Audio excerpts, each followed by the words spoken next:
Okay, hi everyone. This is all kind of improvised, so I hope this works properly. Originally, I wanted to continue, my video on dictatorships, but I kind of lost my concept, text I prepared. Uh, so I can't I can't continue with that. So I still want to talk about it, but I'm going to talk about it from a different angle. I'm going to talk about it from the angle of human rights. Also want to go into the question this Christian girl asked about what are human rights. And I think the concept we have of human rights nowadays, it's just a written down law. A friend of mine is a lawyer with Amnesty International, and we had this discussion also about what are human rights and stuff, and what are rights, and actually it's just a bunch of laws. It's like the other secular laws we have nowadays, like there's always something, if you do this and that, then you will go to prison. It's but the point is, if you think that nobody sees you, you're still gonna do it. If you it's wrong to torture somebody, and that there are laws against it, but if you think you can get away with it, you're gonna do it. Like in China.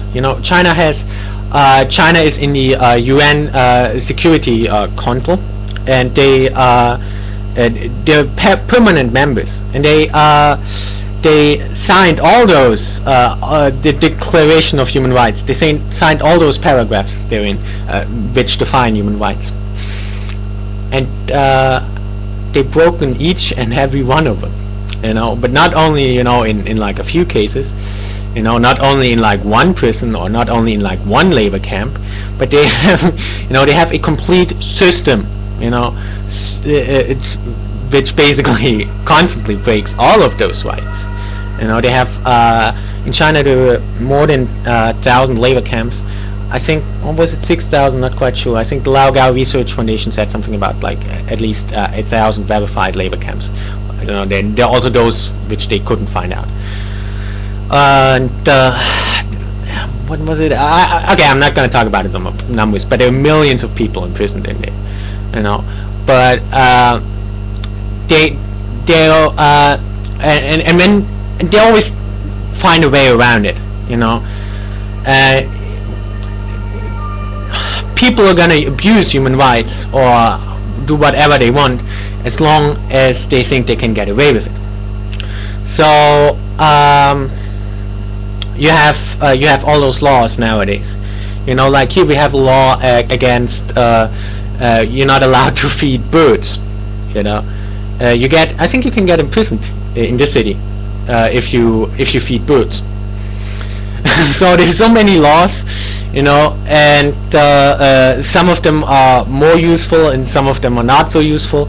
Even the not so useful ones, people have to abide by them for fear of getting arrested. And I think what the Christian girl was trying to get at was of course, I think at least, religious beliefs and stuff. Like the Ten Commandments. In my eye, things like the Ten Commandments are superior than the laws we have nowadays, than the secular laws. Because you're gonna abide by the Ten Commandments if you really believe in them from your heart. Then you're gonna abide by them no matter what the circumstance. You're gonna abide by them no matter whether a policeman sees you or not. And you're always gonna try the best and to do good to the best of your judgment. If you really believe in those things from your heart. Whereas the laws we have nowadays, you don't believe in them from your heart. You don't believe in your heart in not feeding birds. So I think they're superior. Many people think religious beliefs and moral principles, of the past, they think they're inferior. I think they're superior, particularly in communist countries. They're always attacking those things because one of the requirements for communists that Marx laid out was that in order to enable communism, you have to destroy all old ideologies. You have to destroy religious principles, moral principles, everything else, every other ideology. And only communism is allowed, or at least only atheist beliefs. Everything that's not atheist is made fun of. And I think this is, morally this is very wrong, because it destroys morality. And what I was trying to get at in my video on dictatorship was how such a system works, how a totalitarian regime works, what why a dictator does the things he does and how he does them. I wanted to get at those things, and a major part of it was to be, I wanted to, talk about the labor camp system, because all totalitarian regimes have that, and it's necessary for them to have it, and I wanted to talk about that. But there is a difference between the labor camps the Nazis have, and like the labor camps of communist regimes,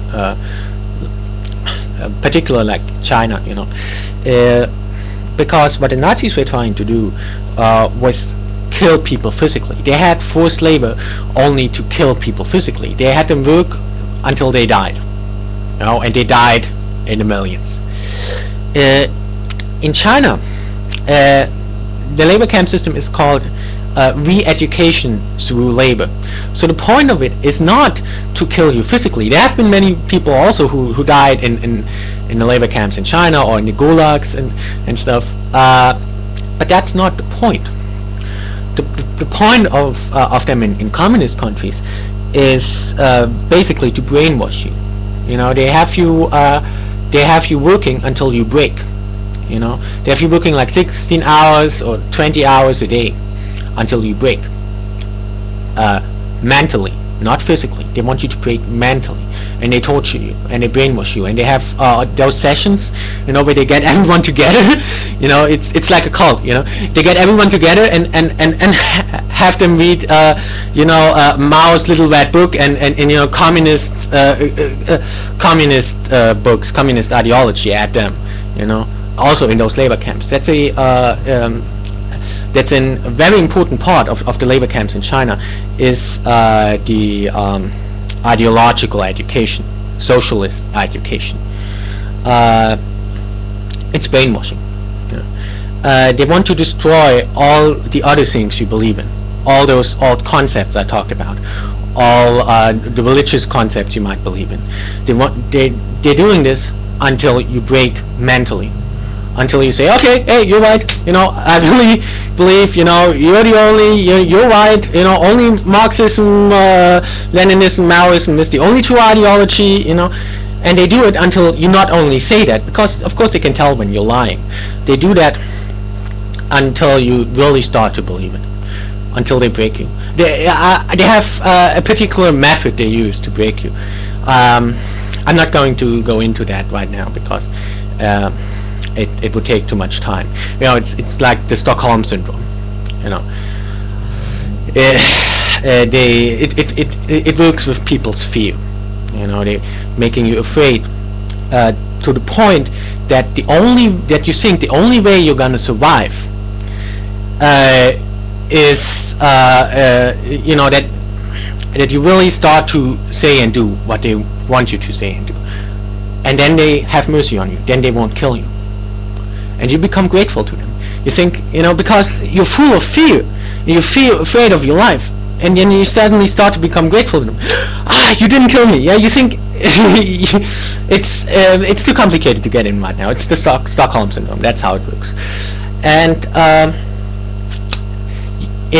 basically nowadays in a labor camp in China, there are many people who die, but those people who die are those who did not respond